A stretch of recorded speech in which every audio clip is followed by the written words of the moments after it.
I object. On today's episode of Dear Karen, we're going to talk about the buyer's right to make objections upon receiving things like the survey, the title commitment, or copies of documents and restrictions affecting the property.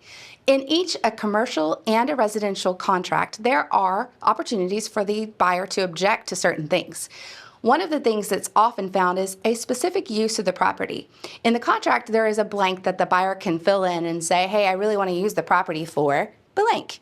If something comes back from the title commitment regarding a restriction prohibiting that use, that's a good objection for the buyer to make.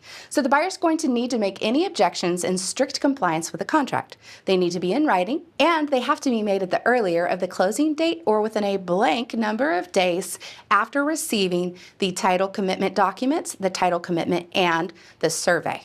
So if the buyer does this, then the seller has 15 days to fix it.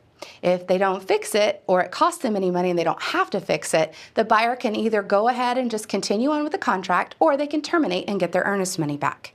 Objections are serious business because this allows the buyer to break the contract and get their earnest money back. So we want to pay attention to the instruments that come out with the title commitment and anything the buyer might not like. If you have any questions about commercial or real estate transactions and objections to titles and surveys, just give us a call at Majestic Title.